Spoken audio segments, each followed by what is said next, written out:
Welcome back. It's lovely to see everyone. I'm Francesca Joseph, taking over from Peter for the afternoon session. And we had some really good conversations at lunchtime. I hope you all did. It was a very interesting morning for me, anyway. And just a little bit about this afternoon. So the afternoon session goes on until 3:30. Then there's a tea break till 3:45. Then there's a plenary at 3:45 to 4:30. So for questions and reflection. And then Nick Blackburn will make some closing remarks, I think. And please share your thoughts and drinks afterwards. Okay.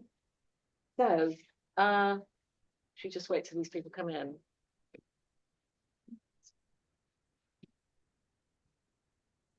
So the first person to speak this afternoon is Dr. Anastasios Gaitanidis. Anastasios is a relational psychoanalytic psychotherapist, director of studies, author, theory editor, and supervisor.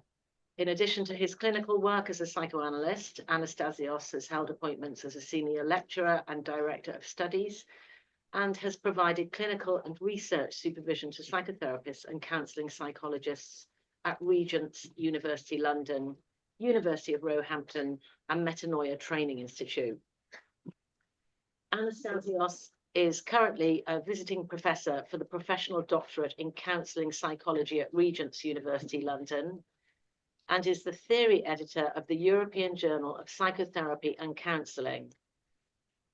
He has published a substantial body of academic work, including journals, articles, and books.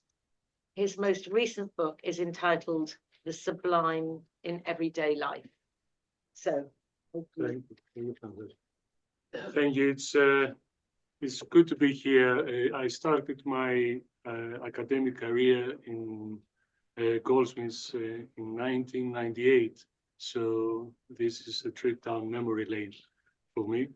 And actually the Sublime book was dedicated to my friend and colleague Tess Adams, who used to run the Department of Psychoanalytic Studies, who unfortunately passed away in 2016. I would like to start to speak about the death drive and to provide a relational framework for it.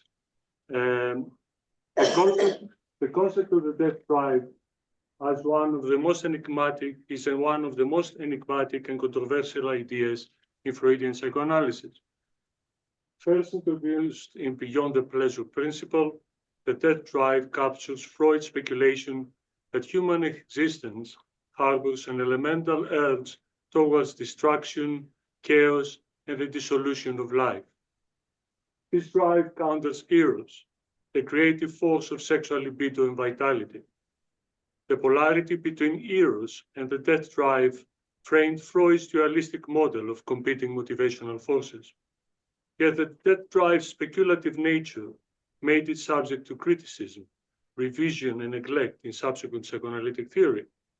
I will aim to re-examine this elusive concept through the lens of contemporary relational psychoanalysis. The purpose of this work is to argue that the death drive can be meaningfully understood in interpersonal and intersubjective terms as a destructive force that emerges from and embeds human relationships. My analysis will focus on the troubled relational origins of the death drive, its defensive functions, enactments in relational dynamics, role in pathological structures, and manifestations in transgenerational transmission of trauma. By situating the death drive relationally, I ultimately seek to demonstrate the viability of this concept for illuminating core themes in psychoanalysis, aggression, trauma, mourning, and psychosis, while aligning it with current relational frameworks. Freud famously declared that human beings possess an innate urge in organic life to restore an earlier state of things, the primordial inertia, seeking to undo processes of development and return to the quiescence of inorganic existence. This regressive urge underlies the death drive. In speculating on this abstract destructive force, Freud broke with the scientific naturalism of his era that recognized only self-preservative instincts. He observed in clinical practice repetitive patterns of self-sabotage resisting pleasure. He observed, the death drive seemed to strive to lead organic life back into the inanimate state.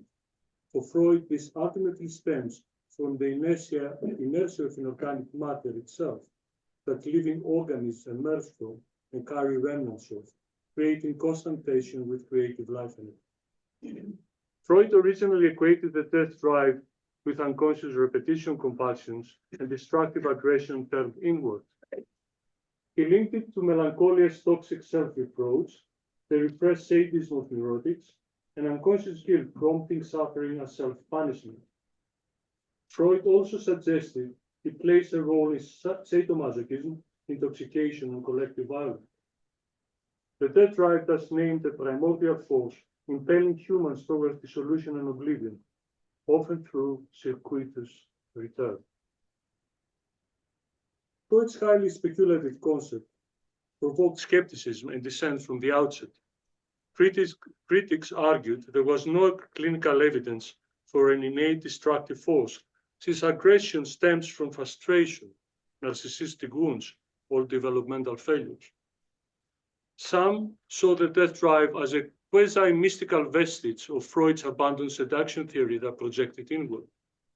Many also charged Freud with abstract biological reductionism at odds with psychoanalysis' focus on meaning and subjective experience. Others argued that although death is inevitable, it does not constitute the ultimate goal of life. The aim of life is not death, but more life. These criticisms fueled revisions or outright rejection of the death drive in subsequent psychoanalytic circles. Ego-psychology shifted emphasis to adaptation and built Freud's intrapsychic drives into a more socially oriented model. Object relation theories viewed aggression as reactive, rooted in environmental failures, not instincts. Self-psychology bypassed drives entirely in examining narcissistic motivations. Interpersonal theories emphasize relational patterns over inherent drives. Even Laplace tried to downplay the importance of the death drive.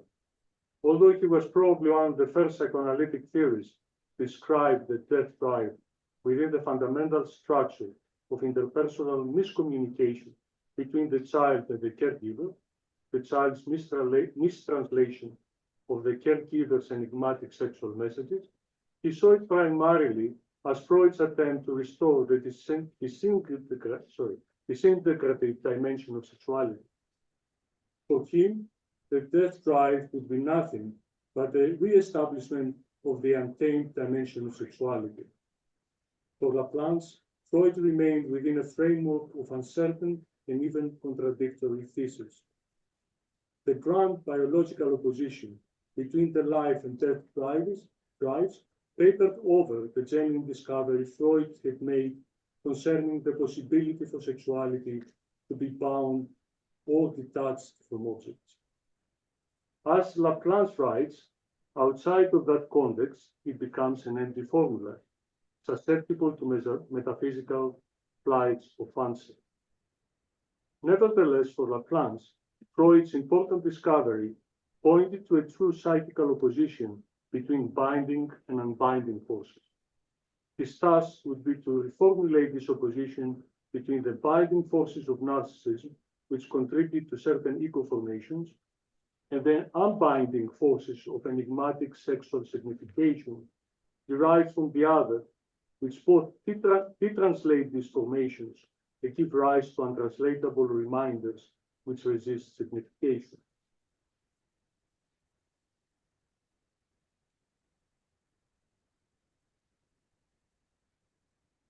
So, why revisit the death drive? There are several reasons why the death drive warrants deeper re-examination.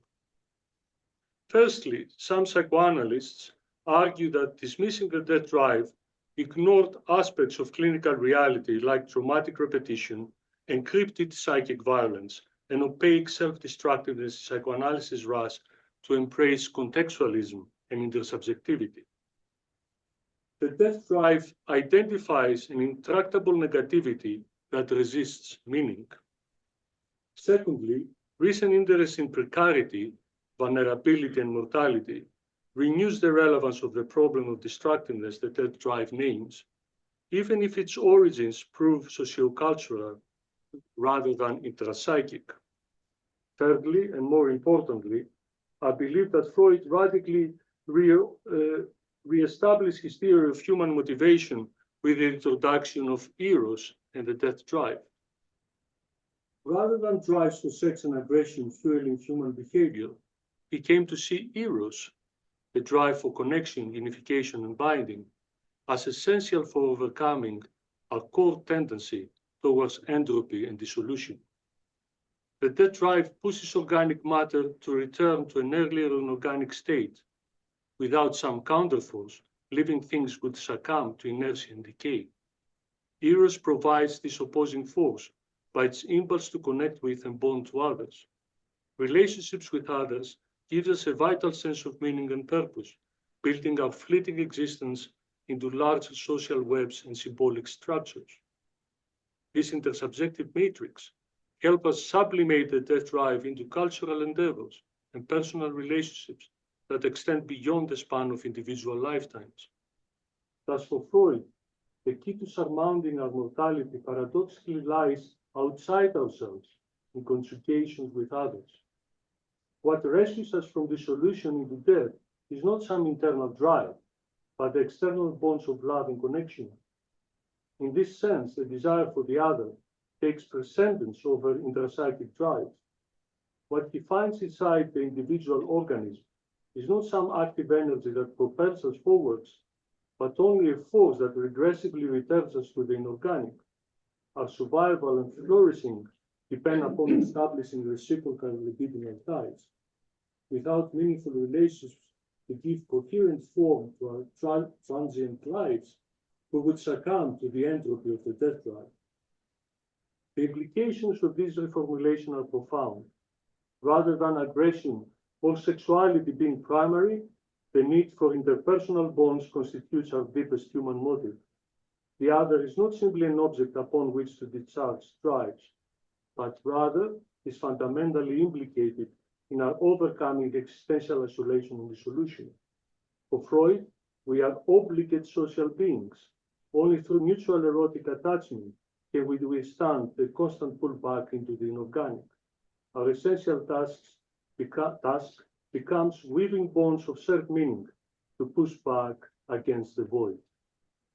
I know that this is a controversial interpretation, but so be it. Now, for this reason, situating the death drive relationally will necessarily reconfigure Freud's attempt to see it as a force operating against the formation of erotic bonds. Exploring the defensive functions and enactments intersubjectively would integrate the death drive with a psychoanalysis of recognition and desire. In this sense, we can detect the death drive in the disconnection and lack of recognition of the other in sadomasochistic acts, which transmute intimacy into excitation indistinguishable from death. This underscores the importance of a sustaining relational third, the dimension of care, for transforming deadly repetitions into mutual recognition. I believe that care is fundamentally what is searched through the death drive's destructive attempts at forging connection. Understanding the death drive means comprehending its contradictory striving for care in the face of tragic alienation. For example, we can see how performative pornographic sex provokes excitation through disconnection, as each participant objectifies and consumes the other. It discloses the underlying affinity between deadly annihilation and careless sex when the sustaining dimension of care is absent. From a relational view, this hints at the secret allure of the death drive. Its destructive repetitions enact fantasies of fusion that overcome alienation, even if only through mutually assured destruction. Where care is foreclosed, the death drive seeks an impossible reunion with the other through violence, addiction, and compulsive mutual degradation. As Jessica Benjamin argues, erotic intimacy requires a third dimension of care and recognition to prevent it from collapsing into mutual destruction. Care humanizes naked intimacy. This emphasis on care aligns with the relational claim that the death drive's destructiveness springs from failures of empathic attunement and recognition in early attachments. It signifies a mourning for missing care. In a paradoxical sense, care is precisely what the death drive desperately seeks through its backwards attempts at forging connection. More accurately, its sadomasochistic enactments are nothing but perverse attempts to re-establish connections and promote surrender. For relational theory, the therapeutic task is transforming the death drive's tragic repetitions into intimacy grounded in the relational third of care and recognition. This entails mourning past misrecognition and cultivating intersubjective creativity. Constant negotiation of care and carelessness sustains connection to the other. Rather than blanket avoidance of acting out, it means tolerating vulnerability and difference. Recognizing the primal need for care behind destructive repetition opens possibilities for meaningful intimacy. In this sense, rather than primordial inertia, the death drive expresses a mourning for lost relationality and recognition. It equally arises as an unconscious defense against acknowledging dependency and vulnerability rooted in this primary loss. The compulsive repetition and destructive negation of the death drive defend against conscious awareness of mourning, vulnerability, and dependency needs stemming from distorted attachment. It numbs mourning by identifying with the lost object and sadistically attacking it inwardly. Destructiveness and numbness coalesce to avoid facing grief and yearning related to the primary intersubjective void. In the same fashion, the death drive's aggression combats recognizing one's helplessness and dependence or potentially indifferent or unreliable others. Benjamin notes how the death drive springs from denial of vulnerability and rage at the limitations of one's powers. It manifests in omnipotent fantasies of control through distraction. The manifestations of the death drive in sadism and violent mastery counterpose fragile dependency. In addition, self-negating masochism forestalls awareness of unmet dependency by inflicting violence on the needy self. Ruthlessness towards internal weakness wards off acknowledging a disappointing relational background. In these ways, the death drive's repetitions enact a refusal of lack that compulsively recreates destructive scenarios as proof of illusory completeness and denial of dependency. It performs a manic defense against absence, vulnerability, and mourning. The next section, I will examine how this defensive logic plays out in clinical enactments. Destructive repetitions driven by the death drive frequently appear in clinical enactments and transference dynamics. Psychoanalytic treatments confront the enactment of the death drive in patterns of latent hostility, opaque resistance, and attacks on the therapeutic relationship and process. Relational theory understands this not as an innate force, but as expressive reenactments of the compromised relational matrix from which the death drive emerges. For instance, the death drive manifests in the subtle undermining of the treatment setting and dialogue. Latent, indirect hostility may subtly impair communication and understanding between analyst and patient. The self-negating tension stops the joint construction of meaning. Thoughts and perceptions break down. The death drive thereby enacts an absence of recognition within a nihilistic attack on intersubjective possibility.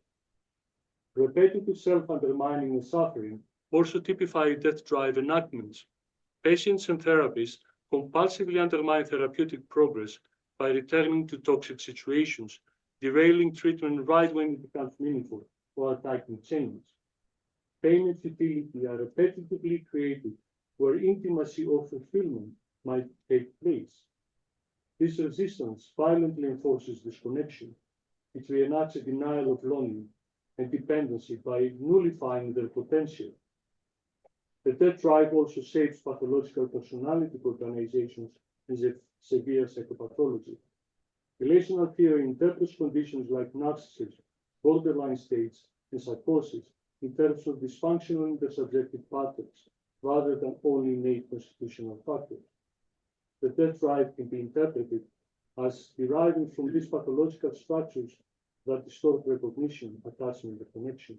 For example, in narcissism, the death drive can be observed in the fueling of grandiosity and perfectionism, and that split off and project unwanted flows and dependencies. Manic self-sufficiency denies vulnerability while dividing others. Here, the death drive can be seen as the enactment of a defensive illusion of completeness that refuses lack stemming from distortions in early mirroring and idealization. It perpetuates narcissistic withdrawal from mutual recognition into delusions of perfection and mastery that prevent mourning, that stop mourning, emptiness, and rage. In borderline psychotic states, the death drive may generate persecutory delusions and paradoxical relations to others. It constructs malevolent objects reflecting a background of distorted attachment and misrecognition. Violence is externalized as the relational source of identity breaks down. Alternatively, in psychosis, catatonic states of emotional stupor manifest the death drive's entropic negativity turned back onto the self in utter withdrawal. In psychosis, the death drive's severing of intersubjective ties enacts a devastating refusal of liking, vulnerability, and dependence. I would like now to talk about the transmission of intergenerational trauma.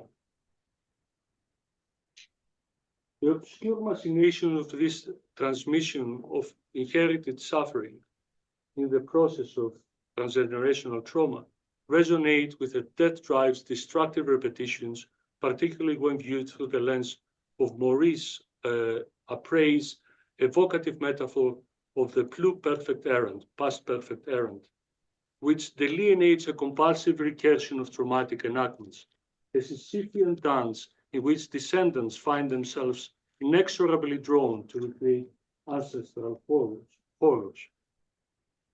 This perpetual return bears the unmistakable imprint of the death drive, yet Apres' work reveals it as a force suffusing the interstices of familiar and social matrices. The pluperfect errand, this errand, becomes a relational imperative, a siren call echoing through time, beckoning each generation to dance to the discordant rhythm of unresolved trauma. Apres' invocation of Donald Melzer's notion of the claustrum brings back a metaphorical edifice of profound ambivalence, at once sanctuary and burial chamber for the psyche. This psychic architecture, with its tripartite function as womb, confessional, and prison, serves as a poignant representation of how the death drive manifests in the context of transgenerational trauma. The claustrum, in its role as a protective womb, offers an illusory refuge from the tempestuous seas of unprocessed grief and rage.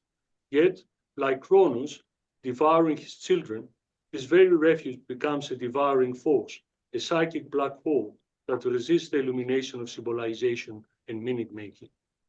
It is within these cloistered recesses that the death drive finds its most potent expression, a force of psychic entropy that corrodes the bonds of intergenerational understanding and perpetuates the cycle of traumatic transmission. As a confessional, the claustrum beckons with the promise of catharsis, yet its whispered secrets often remain trapped in a liminal space between articulation and silence. This resistance to full disclosure aligns with the death drive's tendency to disrupt the synthetic processes of psychic life, leaving each generation to grapple with the half-formed phantoms of their ancestral legacy. In its most oppressive guise as a prison, the claustrum becomes the locus of psychic incarceration, where the sins of the parents are visited upon the children in a relentless cycle of confinement and repetition. This carceral aspect of the claustrum exemplifies the death drive's propensity for psychic stasis and repetition, a force that binds the present to the past in chains of unresolved conflict and unexpiated guilt. In addition, April's exquisite sensitivity to the corporeality of psychic inheritance unveils a dimension of transgenerational trauma transmission that speaks to the very marrow of human experience. His recognition that the body serves as a palimpsest upon which the hieroglyphs of ancestral suffering are inscribed allies seamlessly with relational perspectives on the embodied nature of the death drive. In this somatic realm, the death drive manifests not as an abstract force, but as a visceral presence, a ghost in the machine of flesh and bone. The body becomes a living archive, its cellular memory pulsating with the unspoken narratives of generations past. This embodied transmission of trauma, operating beneath the threshold of conscious awareness, represents the death drive at its most insidious, and force that corrodes the very foundations of selfhood from within.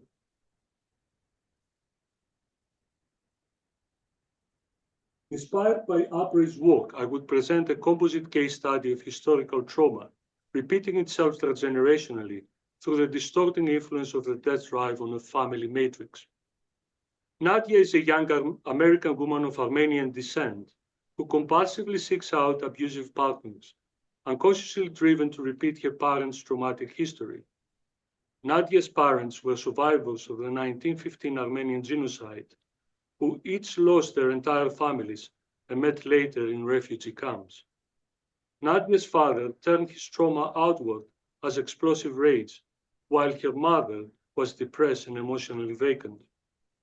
Nadia absorbed their unconscious grief and persecution, which fueled her masochistic repetitions. Following April, I believe that Nadia enacts the decryption of secrets and destructive mourning that her parents could not consciously bear, only somatically transmit. The transgenerational haunting manifests the death drive through Nadia's identification with the dead and the repetition of trauma. It carries encrypted remnants of catastrophic loss and cultural devastation across decades and geographies. Its origins are not individual drives, but intersubjective matrices of encrypted suffering. For Nadia, destructive relations unconsciously serve to identify with her parents' trauma, so the grief could be externally located and managed. Her suffering expressed their muted affects. Compulsive repetition warded off consciously experiencing her parents' loneliness and persecution. Nadia's psyche fought acknowledging the relational void by forcing the internal devastation outside.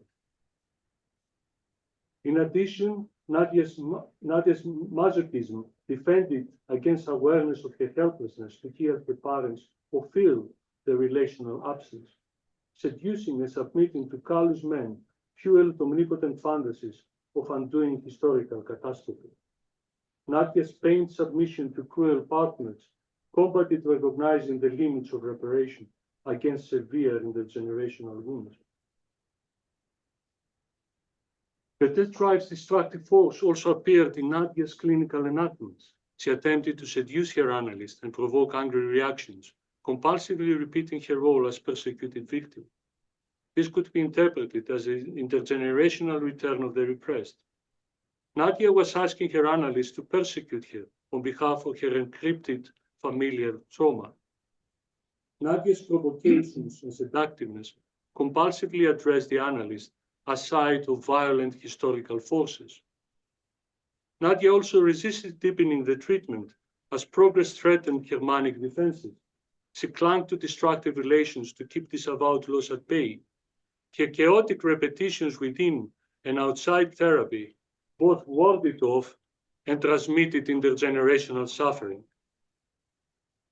Finally, Nadia's severe masochism enacted through receiving extreme bodily punishments and repeating scenes of rape with dangerous partners stemmed from identifying with the apparent unmourned horrors. Without adequate containment, their grief took root as pattern of unconsciously reenacting extreme punishment and persecution. For Nadia, the Armenian genocide bled into subsequent generations through distortions of recognition in history. Catastrophic loss became encrypted in compulsive repetitions of violence against her body. Yet, amidst this tableau of intergenerational anguish, the work with Nadia is not bereft of hope.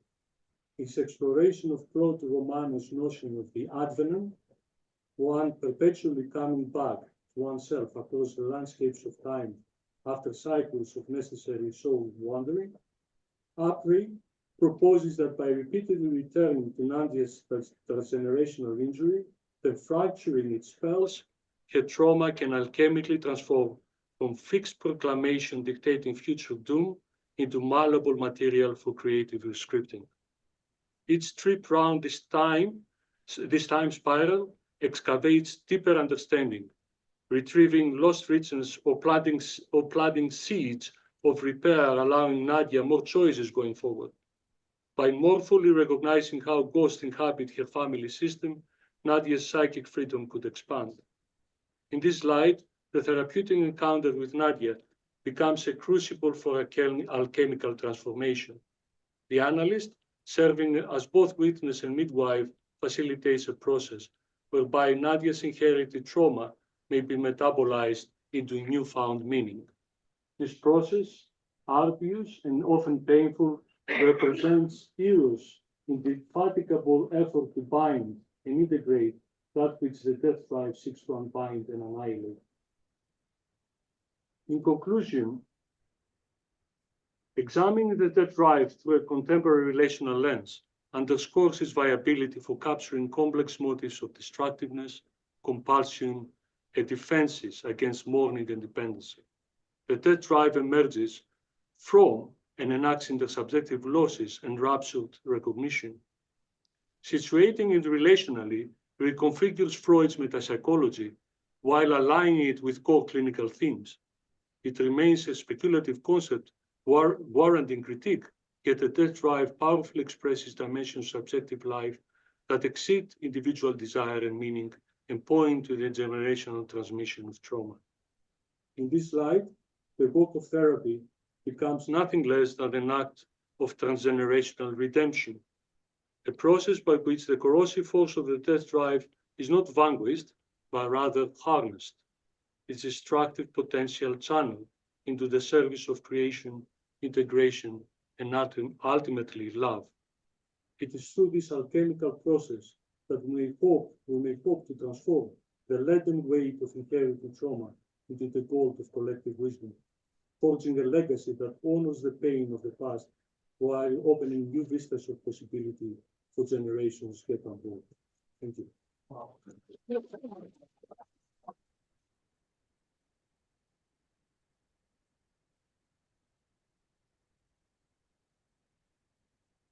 Thank you very much, Anastasios. Thank you. And then we'll bring the other three speakers, so all six speakers will be together for another 15 minutes. So, and we'll start off with some questions on the floor. This round here has a question. Dick. Right. Yes. Yeah. I'd like to perceive a parting of ways between Anastasios. Thank you very much. I'd like to perceive a parting of ways between Anastasios and Suzanne. And it may just be my own desire to put the cat between the pigeons, which is a desire one has as an interloper. I'm a social analyst, a social anthropologist, not an analyst. I got a clear sense that Anastasios would fly high with theory that accepted a binary framework.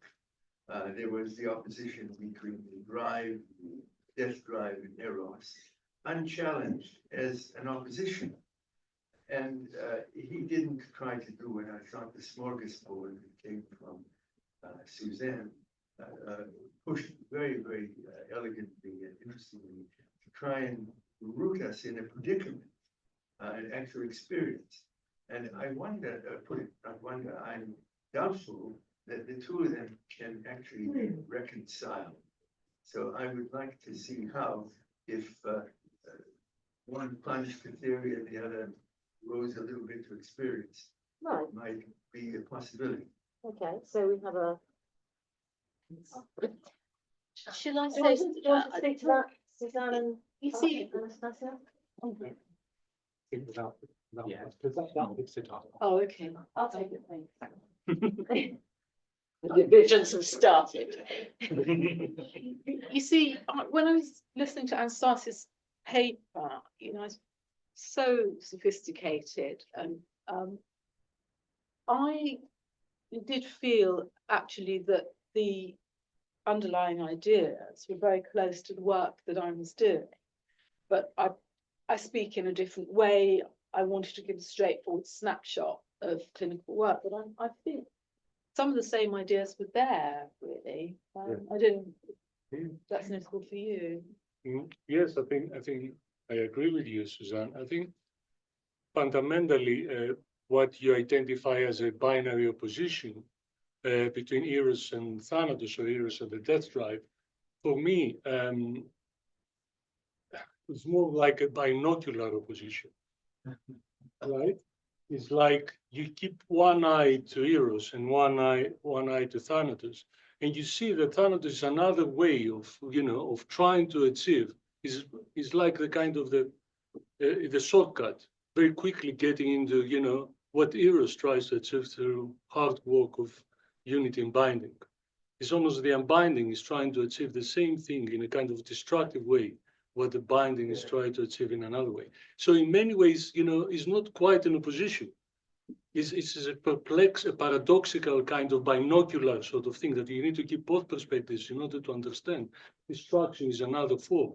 It's a kind of, as I will call it, a perversion of care. And this is what I would like to say, that is not quite a binary thing. So in that sense, I'm also trying to bring what, to go beyond the do or done to that you mentioned into another dimension, another binary, sort of not to have a binary, but to see it as something that, how we harness this force of the death drive into and put into something creative. The force of trauma, the forces of destroying the relational matrix and bringing into the foreground and creating something new.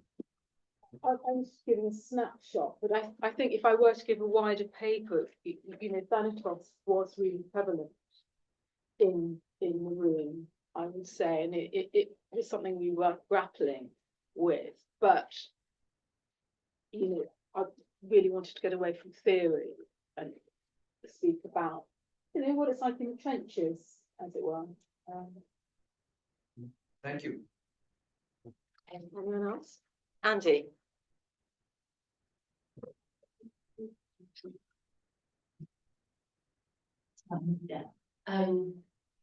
Suzanne said wants to give a straightforward snapshot of the clinical work. There's nothing straightforward about giving a snapshot of clinical work. And I think you did excellent, it's fantastic. And Yael also bringing us into the work in that way.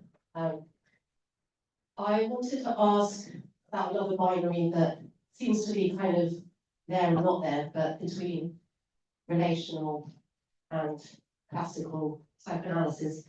I have loved today, but I don't think I'm any the wiser as to what is meant by relationality and whether it is indeed in opposition or in binary with classical psychoanalysis.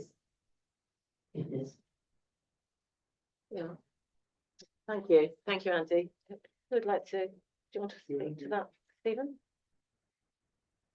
Well, I mean, we'll be reiterating something of the introductory remark this morning. I mean, I wonder whether classical psychoanalysis is rather something which is, for argument's sake, pitted against relational psychoanalysis, because who are the classical psychoanalysts these days? And I think there's a lot of mutuality, was the word you used, Anna, influences across, so what we call ourselves changes. But I think in this conference today, it's sort of pertinent that it's relationality and its discontents, as Andrew was outlining, the various sort of political formations at different times through, the end of the 20th century now.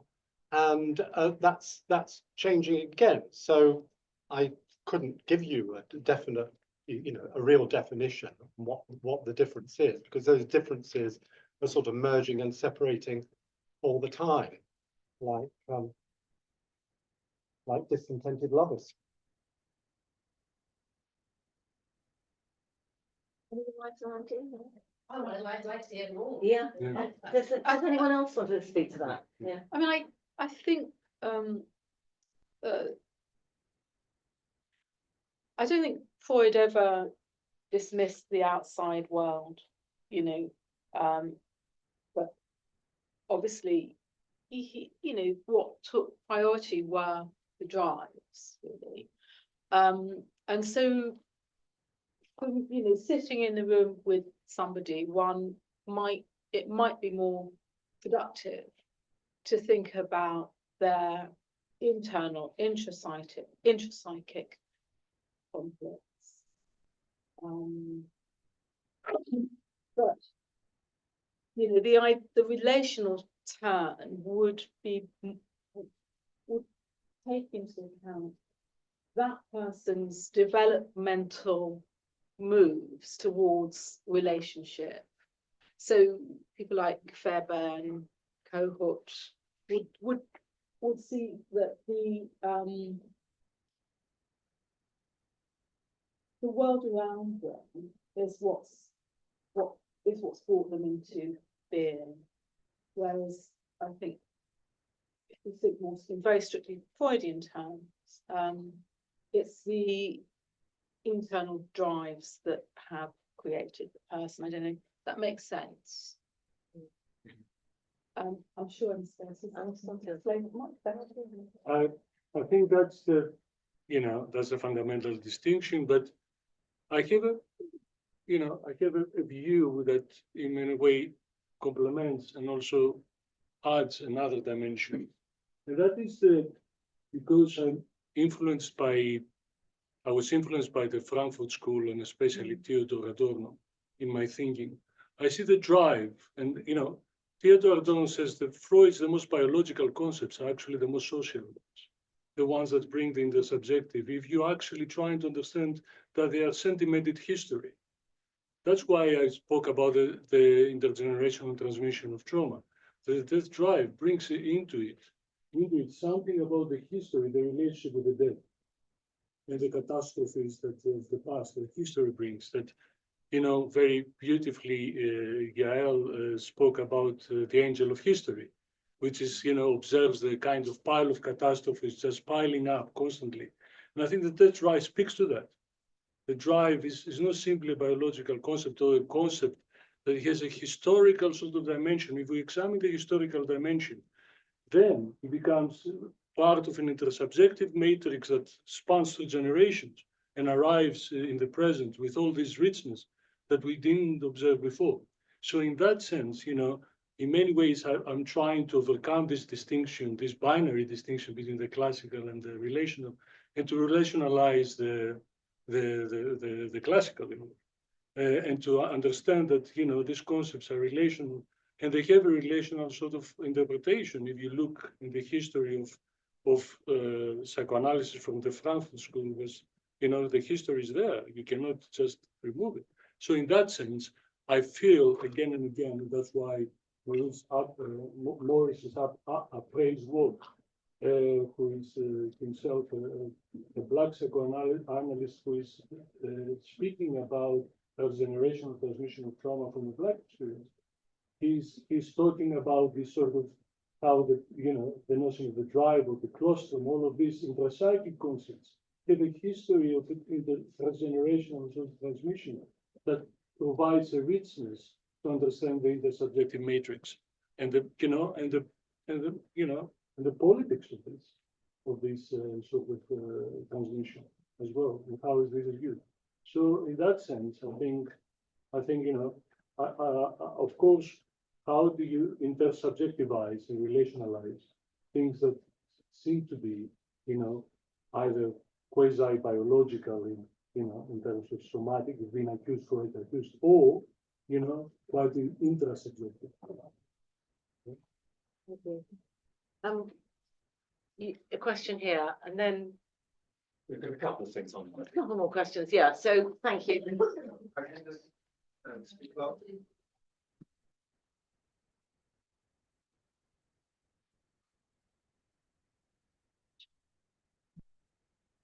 It's rather than a question, it's a comment.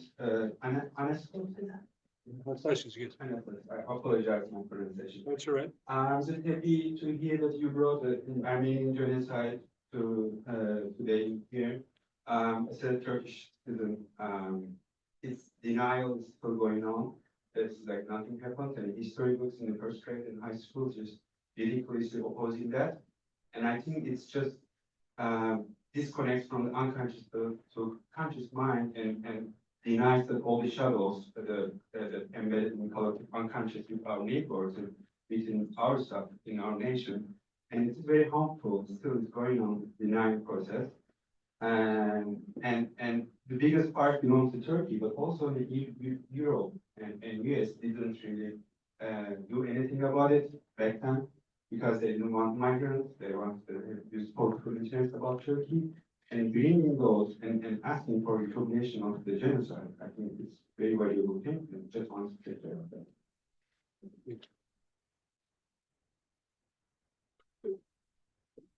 I think, you know, I think it's very important that this has been acknowledged, but at the same time, there is also a denial in the case I presented. There was a denial and an unmourned sort of grief already in the family of Nadia, you know, that they didn't want to go and speak about this and to have anything to do with.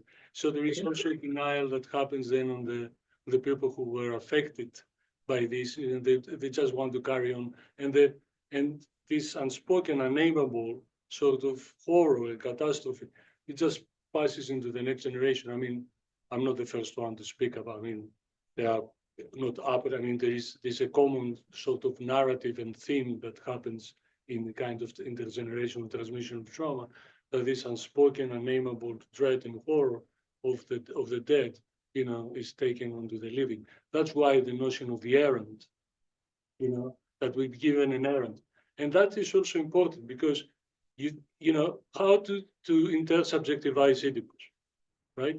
Oedipus is given an errand by Laius, his father, you know, who himself was traumatized in you know, his father is trying to kill him, and he's going into an errand, trying to find, you know, trying to avoid killing his father, and of course ends up doing that. You know, there's a destiny, a prophecy that was given. Everybody's trying to avoid it, and everybody is fulfilling it. You know, there is a horror that happens from the father that is bequeathed from his grandfather to the father to the son. And of course, it's coming out in this sort of. So how do you take away the intersubjective and actually make it, you know, see it as the horror that passes through the generations that nobody knows about? Everybody is a secret in the family. And, you know, in many ways, it comes to the generation. Yeah. Thank you. Sorry. No. Thank you very much. People online. And should we go on to online now and see who, unless, is there someone here? Yep, Oh, we're gonna get everyone together maybe, so let's do the online first. Thank you. So we've got a question from Zoe on the drive. Can any of the speakers address the question of the drives as ahistorical? I think it's a spoken to them. Yeah. I won't speak again, but you know, maybe the others.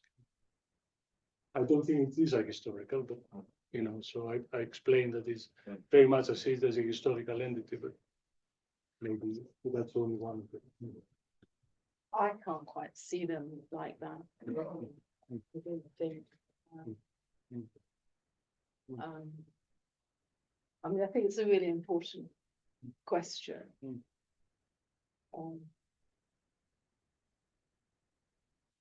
But I think even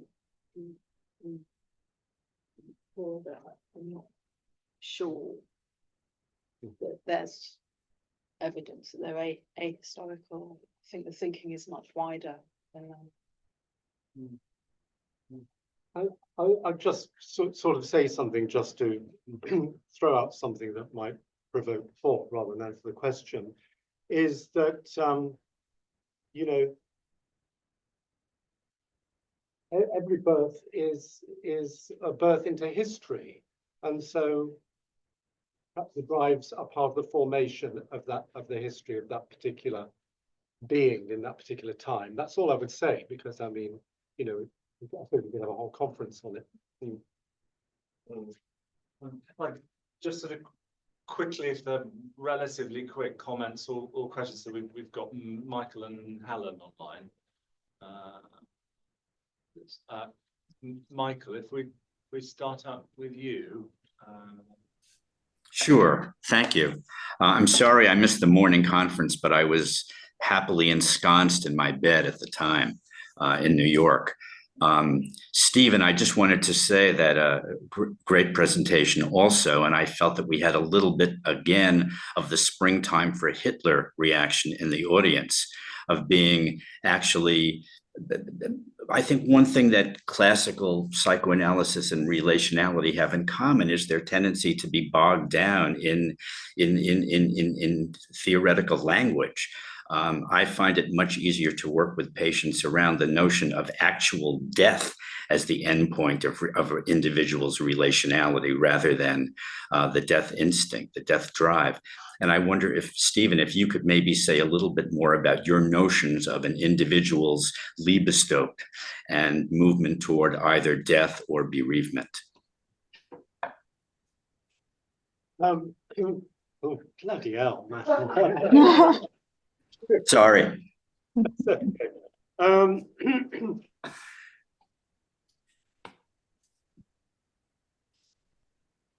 Well, I think that death itself is worth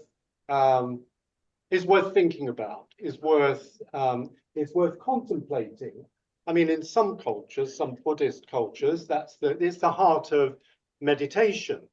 And I mean, as I get older, I think it threads through the sort of pulse of my work. But I mean, perhaps it relates to what Anastasius was saying. It's not a binary against life. It's bearing something in mind which could lead to a kind of vitality. It's got you know, and some of the things, I suppose, in psychoanalysis, like Andrew was saying this morning, that enjoin us to have a good relationship or to foreground, say, a kind of monogamy, is not exactly saying that, sort of foreclose all sorts of things about our mortality, which can give life.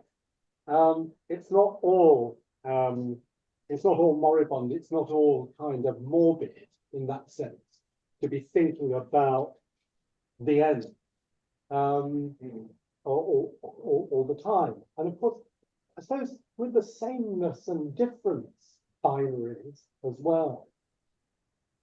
I just want to be part of you. I want to belong. I mean, that's another thing about relational psychoanalysis. When we went to New York in 2012, and I've made friends there as a result, we were welcome. We were welcome. We were part of something. We weren't that different after all. And we're all going the same way anyway. So, the end. Yes. And Helen, do you want to? Yes, I want to thank Steve for bringing out the disillusionment of love, not just the illusion of love. I think that you were able to really go into what does happen with the in time, and how is it then, as a monogamous couple, do you keep that kind of love alive? rather than going to different partners. And I think the way that it is kept alive, it is to be able to see what it is that you have and what it is that you don't have.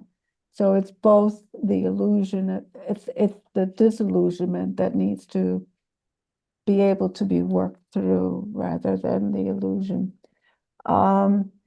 With Suzanne, I really want to applaud your case presentation.